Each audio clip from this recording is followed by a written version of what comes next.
Here we are going into E.G. Simmons Park, which is about 25 miles south of Tampa, in a small town called Ruskin. We've already put the boat in the water, so now we're going to the docks where the boat is and go ahead and finish loading up the little things that we have. The park here is actually very nice. Only about $7 to put your boat in the water, and it's a nice park to come visit. Very good fishing. There's campgrounds all over the place, and like I said, it's very inexpensive to stay. It is a state park. As you can see here, we are coming around toward the docks here. They're to the left of us, and as soon as we finish putting the rest of the provisions in, I will be taking off, and we'll be heading out into the bay, which is Tampa Bay. It's our starting point. And there she is, sitting on the dock, waiting for me. We are going to be probably taking off in about another 5-10 minutes. And we are probably about 12:30, 1 o'clock in the afternoon. Wanted to leave a little bit earlier, but some things came up that we had to take care of before I could leave, so now we're ready to go. Should be boarding her quickly here and running the engine, let her warm up, and then we'll be taking off. She is a 22-foot sea Dory, which is, the name is Why Not, and came up with that because I was figuring, why not do the Great Loop with it? A lot of people have told me that I'm kind of crazy. It's too small of a boat, and I shouldn't be going by myself either. But a lot of people just don't realize that I'm not going out into open water somewhere, okay? We're basically going down the intracoastal. You do have some large bodies of water that we'll be crossing. One of them is Tampa Bay right now, which is where we're going out to right now. As you can see, as soon as you get past these channel markers here, that's the bay out there, Tampa Bay. So that's Captain Bill there with me. Kind of cut off his head on the picture here, but he's kind of my keep an eye guy. Now we're in Tampa Bay. We've just gone past the jetties here, and this is Tampa Bay. If you look straight across, it might be hard to see, but St. Petersburg is actually there. And it's also to the left of the buildings where St. Petersburg is. You can see a white dome over there, and that is the Tampa Bay Rays Stadium. You can see that all the way toward the left. It looks like a white dome. That's where the Tampa Bay Rays play. Anyway, so we will be taking off now and heading out the bay. And I was going to go along the shoreline, but I decided, because it's such a beautiful day, it's calm waters, winds are only about 5 to 6 knots. It's not rough at all out there today, so what I decided to do is just go ahead and shoot straight out and go underneath the Sunshine Skyway Bridge, which actually, once you go past that, you are no longer in the bay. Just past that, there is a peninsula out there that's called Fort DeSoto. At one time there used to be a fort there. Across from the Fort DeSoto there is an island that's called Egmont Key, which also used to have a fort there. And of course the main channel, you had to come in to get into the bay, you had to go between Egmont Key and Fort DeSoto. Well, you got it coming and going both ways, because they had cannons on the fort that would stop any ships from coming in and out if they didn't want them coming in and out of here. During the war, a lot of ships were sunk, mainly because they couldn't they couldn't avoid the cannon fire from both sides. You know, if you got too close to one shoreline, they'd get you that way. Get close to the other one, they would get you that way. Right next to Egmont Key and Anna Marie Island, which is where we're heading now. We'll be heading straight out Anna Marie Island as soon as we get under the Sunshine Skyway Bridge. Is another little island called Passage Key. We're not going to go over there that way now. This is a this type of video is not for it's not for a closed optional beach, so I'm not going to be taking videos there. But anyway, as you can see, we're going to be speeding up here as soon as we get past these markers, and we're out of the shallow water, and we'll go ahead and take off.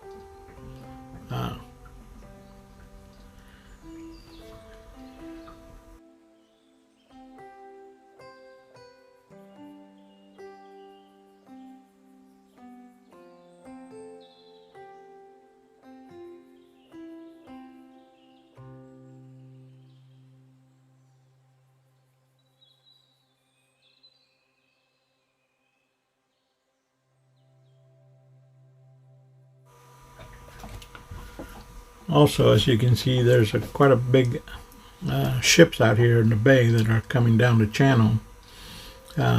This one here is heading into Tampa. There's another one right there. That's a little bit bigger one, and that one is going out to open water. For you kids, don't try this at home. Do not try and play chicken with these guys, because you won't win, basically. These guys can't stop. It takes them almost 2.5 miles to actually come to a full stop. So if you get in front of them and you get problems where something goes wrong with your engine or something, they're not going to be able to stop in time.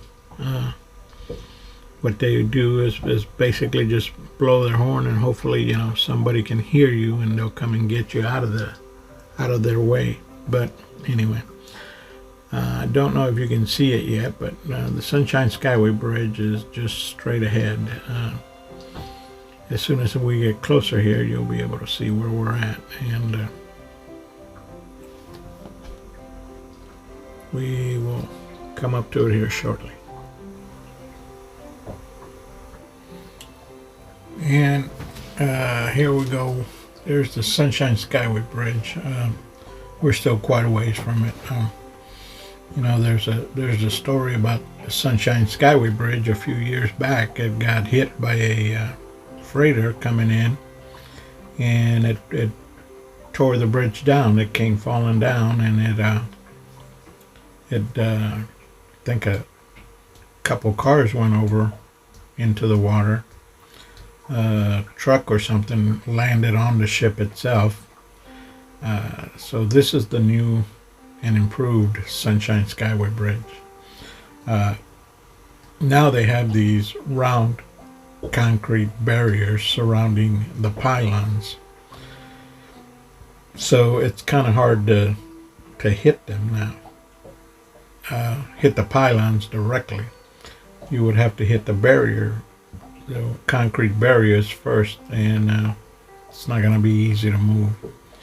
If you can see, there's some things on the wires on top there. Those are called spinners, and what they do is they actually spin and replace the old wires, and they put new wires up there to give it the strength that it needs to hold up.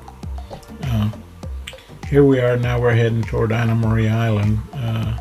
That island in front, and the tip of it is the end of Anna Marie Island. Here is where we actually get into the intracoastal. So far we were in the bay. Now we're out actually in the Gulf. And as soon as we get closer to Anna Marie Island, the channel markers will begin. And there's some markers there where we start following in the intracoastal. Here's the first bridge we're running into. As you can see, this is a drawbridge. It's not opening up for me because I only draw what they call 7 feet of air, so I don't need a helped with them opening up the drawbridge. What it was is there was a catamaran in front of us that had a sail mask on, and he was the one that needed the bridge opened so that he could get underneath the bridge. We should be getting here shortly. This is the Bradenton Bridge. The next one will be the Cortez Bridge. And we're actually going into Bradenton, then we're going to go into Sarasota. We go into Osprey, I think, and then Venice. Once we get past Venice, we get into Englewood. That's about as far as I want to try and get today.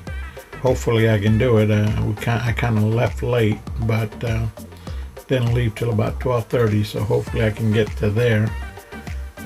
Now you can see here is Sarasota Bay, and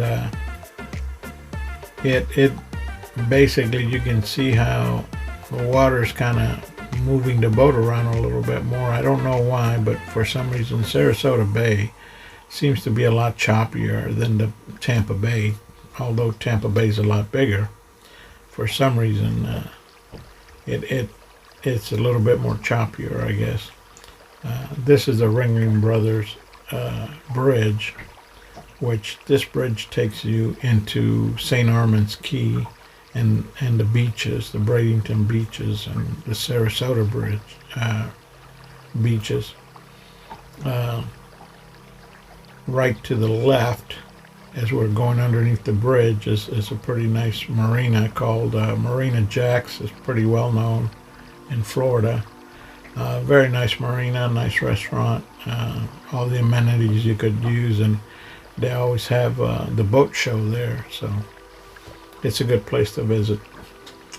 Now we're had to slow down and follow these boats. As you can see, there's some places on the intracoastal where you have to slow down. You can't go whatever speed you want, mainly because there's not a seawalls all the way down, and of course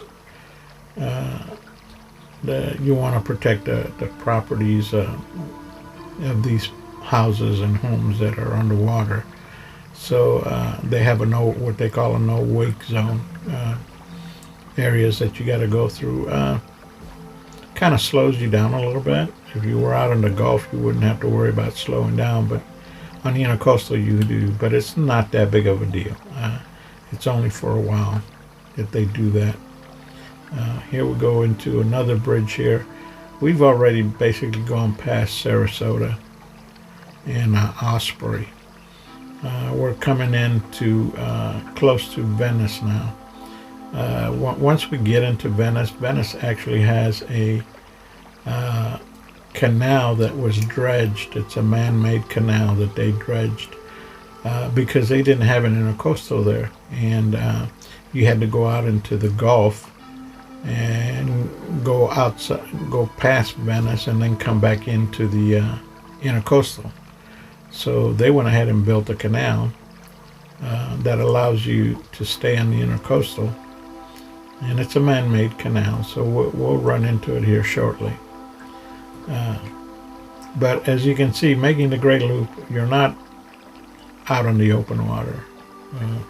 Some of my friends thought, you're crazy to do the Great Loop on your own, because they were visualizing that I was going to be out on the Gulf and out on the Atlantic. That's not so.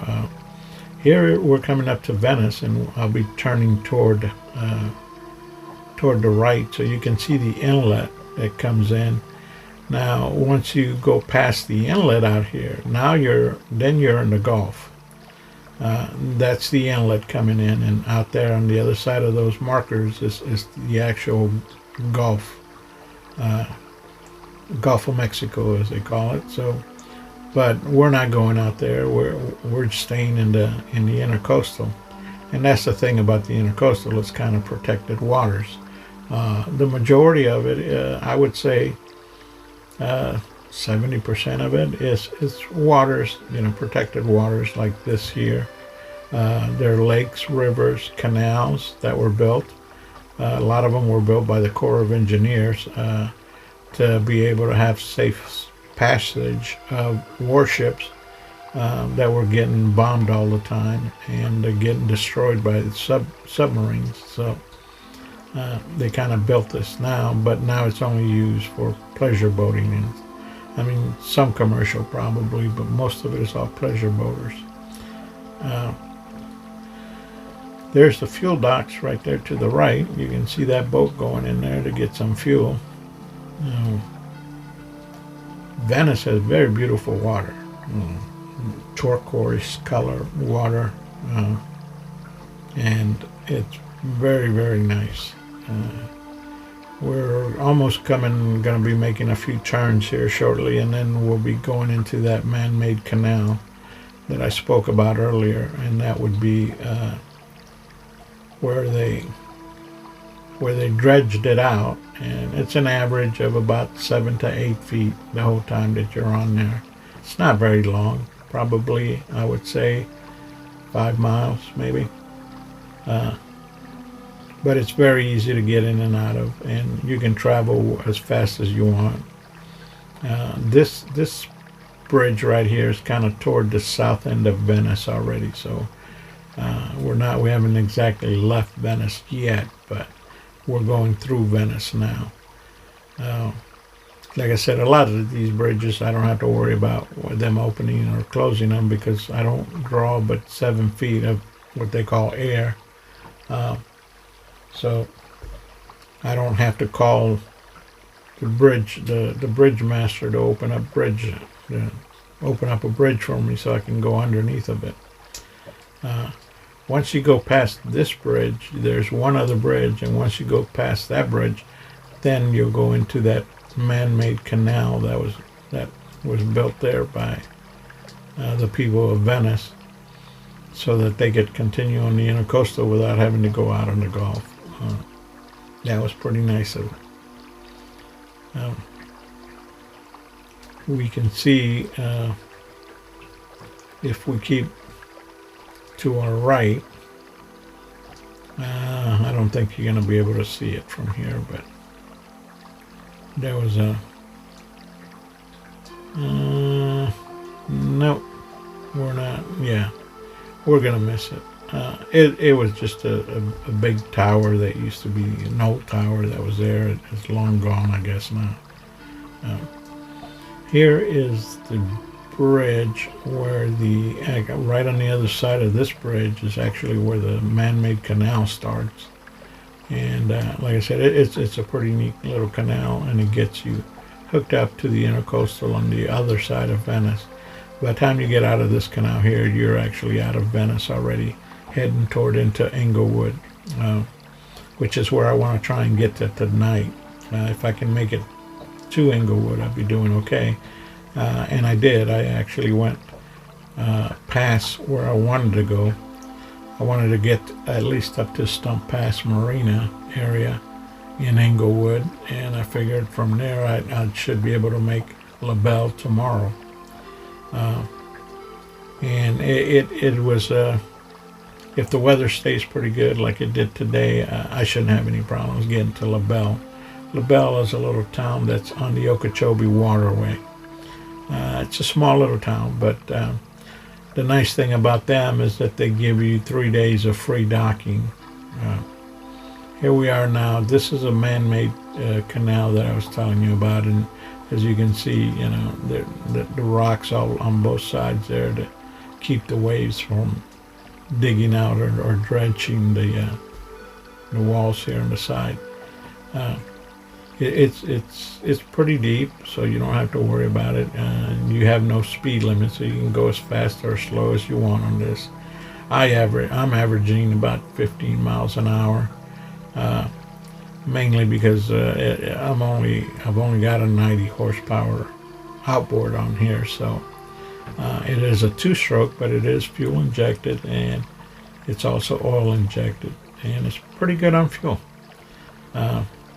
I've actually end up making it where I'm at now, past Englewood, and used up about 18 gallons of fuel, which is not bad considering that I probably traveled pretty close to 100 miles, maybe a little bit less, but I have a map calculator where I'm going to go ahead and calculate it and see how far I actually went today and post that on later on today, or post it on the next video anyway. Here's the bridge that this one here is over toward Englewood here. Once you get past here, you're actually in Englewood, and that's where I wanted to go. I ended up wanting to at least get this far, even though I left late Tampa Bay. I left Tampa Bay 12:30. I was trying to leave earlier, but couldn't leave till then. I still made my time up where I wanted to get to, so that was good. Now I'm anchored right now, and we'll be staying here overnight. Get up in the morning, check the weather, see how that's doing. What if the weather's okay, and grab some breakfast, and then I'll go ahead and take off. And I should, like I said, be able to make LaBelle tomorrow. I'm hoping to anyway. I don't know how it is in the river. That's going to be something new for me. I've never been on that river. I've been on this one here. I've been on the intracoastal here all the way down to Marathon before on my daughter's boat, and so I'm kind of familiar with the waters here. A fairly easy route, making it a lot easier for my boat because I only draw 18 inches of water, where she draws 3.5 to 4, almost 4 foot draft on her boat. So I don't really have to be concerned about staying on the intracoastal all the way. If I veer off a little bit off the intracoastal, I do have an alarm that lets me know I'm getting into shallow water, and I'm able to get back on course.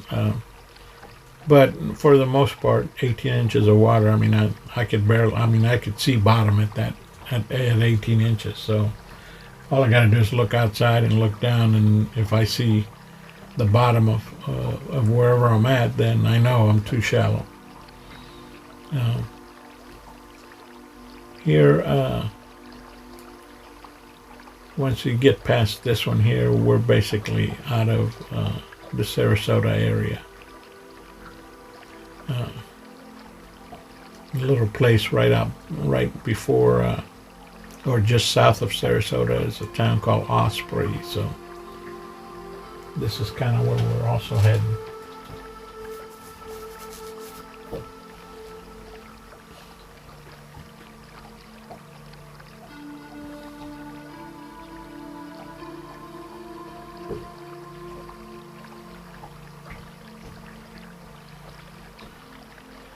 Well, we're almost getting close to where I want to be tonight to tie off. And like I said, we will be anchoring here shortly. Probably got another 45 minutes. And have to go find me a little spot to drop anchor. I did actually find a spot to drop anchor. Up here forward, you'll see that there's a little ferry. I don't know if you can actually see it, but the tree line there on the right side is actually an island. There's no way to access that island except on this little ferry that you see crossing in front of me there. And they actually load up the cars into that little ferry, and it takes them across the channel here, and then they can offload their cars here and they can get home that way. But that's the only way you can get cars in and out of that island, is by putting them on that little ferry there and taking them across. So if that ferry don't run, your car ain't going to the mainland. But I know they have 2 of these ferries. Sometimes they run both of them, depending, I guess, on how much traffic they got going. They'll run both ferries. When one's coming one way, the other one's going the other way, picking up some more cars. That place is called Pine Island, and I've been there before with some friends.